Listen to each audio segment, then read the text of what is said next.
Naalarma na po si PBBM, mga kaistorya, sa mga nangyayari sa Pilipinas. Dahil alam natin, base po sa mga balita, ay napasok na ng puwersa ng China ang Pilipinas. Sila po ay nagtatago dito sa loob ng bansa natin. Yan po ay tinatawagan ng mga sleeper agents. Ang mga sleeper agents po ay mga spy ng China na naghahanda lang o naghihintay lang sa instruction o ipag-uutos ng gobyerno ng China. Ang sabi nga po dito mga kaistorya, sleeper agents Marcos very disturbed by Chinese espionage in Philippines. Nangako po ang mga autoridad natin na palalakasin pa nila, patitindihin pa nila ang pagkilos para po maaresto lahat ng mga spies na itinanim ng China dito sa Pilipinas. At si PBBM po mga kaistorya, ipinatutugis na yung mga sleeper agents na yan ng China. Ito po ay hindi karaniwang balita lamang na isang pangkaraniwang pangyayari dahil ito po ay totoong nakakaalarma. Seguridad po ng Pilipinas ang nakataya dito, lalo na itong mga nahuling spy. So far, nasa 6 na po sila. Ay ang tinitiktikan mismo mga base militar ng Pilipinas, idinamay pa ang EDCA at ang masaklap po dito mga kaistorya, may kasabwat pa na mga Pilipino. Kakasuhan po mga kaistorya ang sino mang mahuli na nakikipagsabwatan at tumutulong sa mga spy na ito ng China. Yan po ang sabi po sa balita. Muli po pakishare at pakilike bago po tayo mag-umpisa mga kaistorya upang malaman ito ng ating mga kababayan, at kung gusto po ninyo ng ganitong mga uri ng content sa mga bagong viewers po natin ay maaari po kayong mag-subscribe. Palakihin ko na po ang atin pong mga references. Yan po ay galing una kay Politico. Ang sabi po dito mga kaistorya, President Ferdinand Marcos Jr. is very disturbed by the presence of Chinese nationals involved in espionage in the Philippines amid its dispute with China over the West Philippine Sea. Alam nyo, nagkakatotoo yung sinabi ko dati. Nasa palagay ko kako, ang ugat ng lahat ng ito na nangyayari sa bansa natin, walang iba kung hindi po ang West Philippine Sea. Talaga hong gumagawa at gagawa ang China ng pagsisikap para ma-destabilize ang gobyerno ng Pilipinas dahil kailangan muna nilang pabagsakin ang gobyerno natin bago po matuloy yung kanila pong mga plano dyan sa West Philippine Sea. Natural, ang administrasyon lang naman ngayon ang hadlang mga kaistorya sa matagal ng plano ng China. Inisasakatuparan na nga nila, inuumpisahan nila, bigla pong napurnada dahil sa foreign policy ni PBBM. Balik tayo sa topic. Ang nakakabahala dito po sa mga Chinese spies na ito na itinanim ng China sa loob ng bansa natin, mga kaistorya, nandito sila namumuhay na para bagang karaniwang Pilipino at nag-asawa pa ng mga Pilipina. Nako po naman. Yung mga nakaraang balita base sa investigasyon ng Quadcom, mga Chinese nationals na bigyan ng Filipino birth certificates, mga peke umano, libo-libo. Nakabili pa ng malalawak na lupain sa Pilipinas.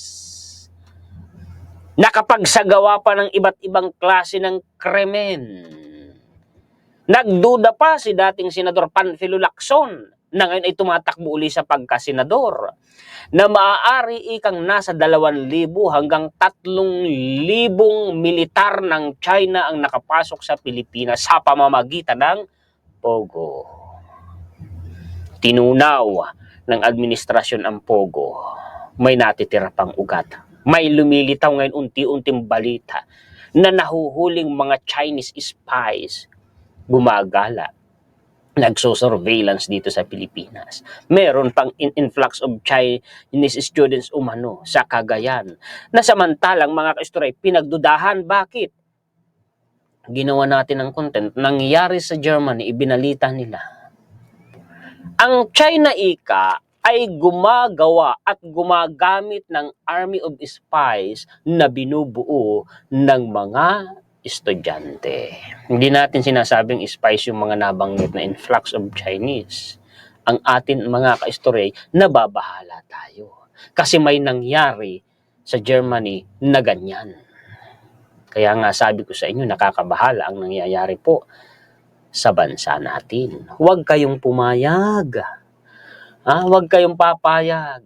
Huwag kayong pabubula. Lalo na po may mga bunganga ng China na Pilipino na ibinibuild up ang China. Sinisiraan ang gobyerno natin. Mag-ingat po kayo.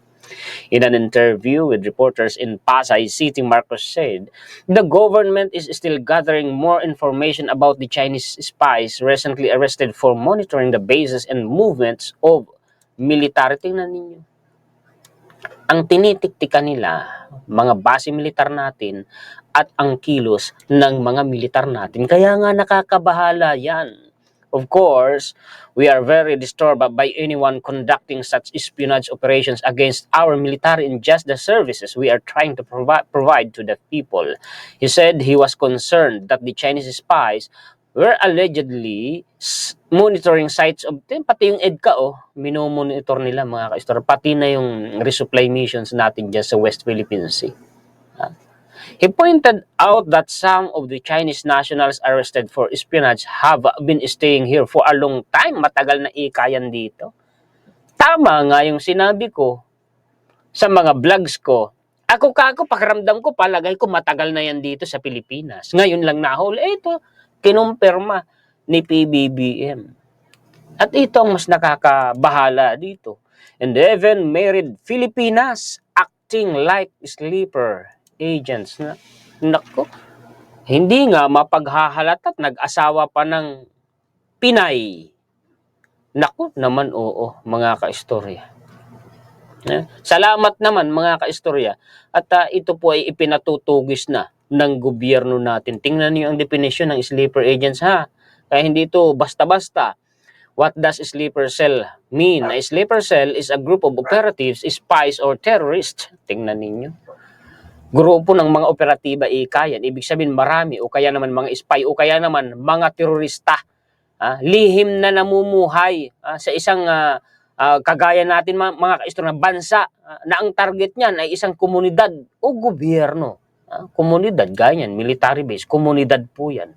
Naghihintay lang sila ng instruction o isang pagkakataon para umaksyon. Ibig sabihin, naghihintay lang ng utos. Kung ispayan ng China, naghihintay lang sila kung anong iuutos sa kanila ng gobyerno nila. Ito yung 5 nahuli, People's Tonight.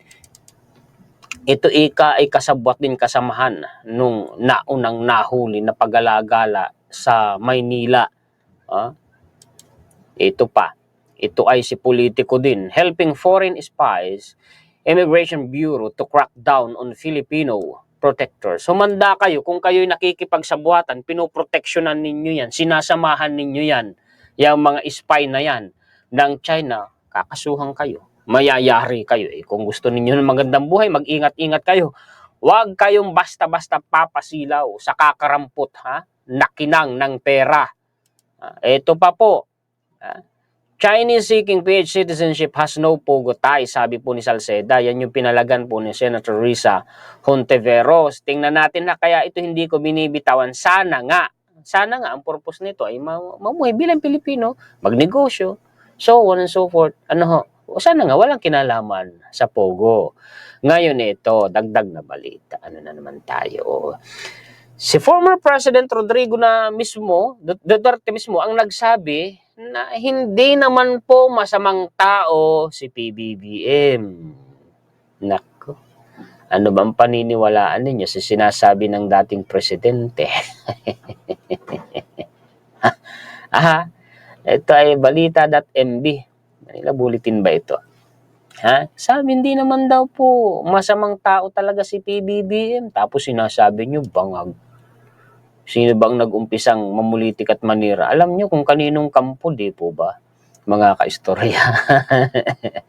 Umaasa umano si dating Pangulong Rodrigo Duterte sa administrasyon ni Pangulong Ferdinand Bongbong Marcos na magiging patas ito sa darating na 2025 national and local election. Sa kanyang talumpati para sa national coordination sa meeting ng PDP laban kamakailan, iginit ng dating Pangulo na hindi umano abusado at hindi rin masama si PBBM. Si PRRD ang may sabi ha. Ayan na nga tayo eh. Tanong ngayon, sino ang abusado at sino ang masama? The president is not really sabihin mo abusado.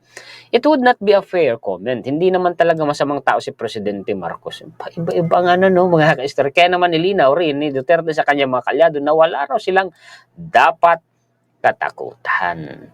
But I seldom mention the names of the other side of the fence. But there's no reason for us to be scared of oppression. Wala naman talagang ino-oppress ang administrasyon. Wala.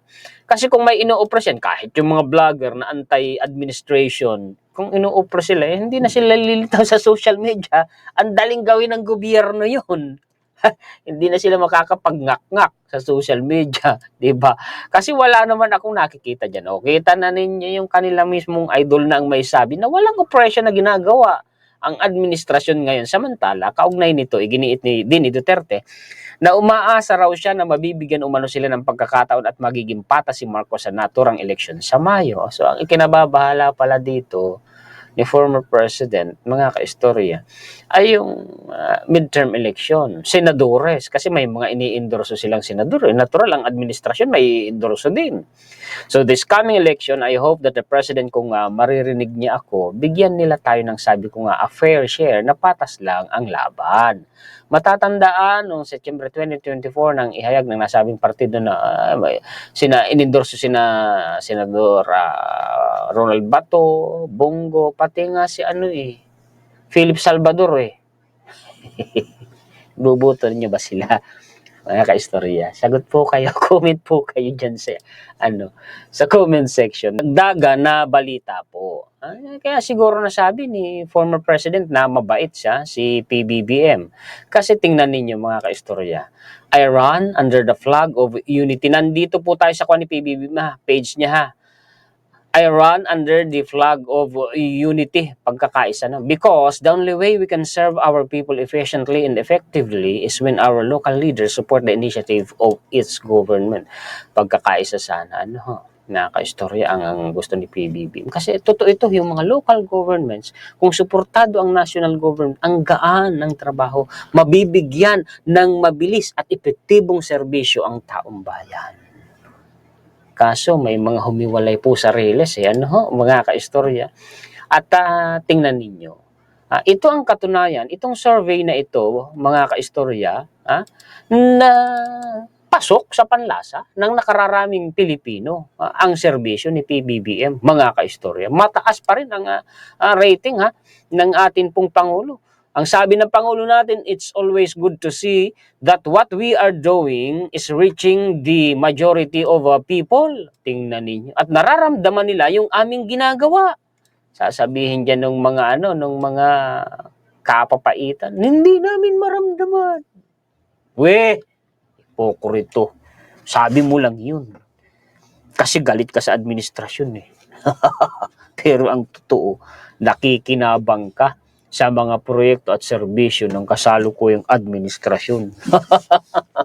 Kalukuhan lang yan. Diba? Pinagsasabi nila na di nila nararamdaman.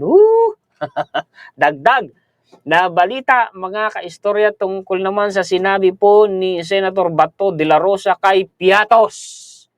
Ewan ko lang kasi hindi ako naniniwala dito. Bakit? Mamaya, sasabihin ko. Hinamon ni Senador Ronald Bato de la Rosa ang mga taong nagtatanong sa kanya tungkol kay Mary Grace Piatos, isa umanong recipient ng confidential funds mula kay Vice President Sara Duterte na bumisita sila sa Davao. Sa isang panayam sa kanya nitong Huwebes, Enero 30, iginiit ni Bato na totoo na may pamilyang Piatos sa Davao City at may barangay pa umano sa Bunawan, Davao City na nakapangalan sa kanila dahil ang mga ito umano ay mga lumang tao ng Davao. Mayayaman yung Piatos dito. Ibig sabihin maraming taong Piatos sa Davao ha, pamilya eh. Maraming bahay o di maraming pamilyang Piatos, no? May mga tao, yung Piatos, mga may-ari ng malalaking lupa. Sinabi pa nito, pagmamay-ari umano ng mga Piatos ang mga lupa sa likod ng Davao City National High School sa Davao City at inanyayahan niya na puntahan ito ng mga taong nagtatanong tungkol sa mga Piatos. Kung may mga pamilyang Piatos pala, ito na ang punto ko. Eh bakit po, Senator Bato, wala pong record po sila? Sa PSA. Kasi pinaimbestigahan po ng mababang kapulungan. Walang record. Ano po yan? Maraming pamilya pala yan eh. Ibig sabihin maraming tao yan. Kolorum sila lahat kasi wala pong record sa PSA. Oh, di ba mga kaistorya? Kaya nga sabi ko, hindi ako naniniwala eh. Sa sinasabi ni Senator Bato. Asinsya na po. Wala namang pilitan ang paniniwala eh. Alam tayo? Nagbubulan ba tayo? Oo. Yan po ang mga balita at impormasyon na maibabahagi sa inyo ngayon ng inyong lingkod kasama ang atin pong mga opinion, reaksyon, komentaryo, kritisismo, koro-koro, Paki-share po at paki-like at sa mga bagong viewers po natin, kung nagustuhan ninyo ang ganitong content ay maaari po kayong mag-subscribe. Shoutout po sa lahat ng mga sulit kaistorya natin sa buong mundo. Mabuhay po kayong lahat.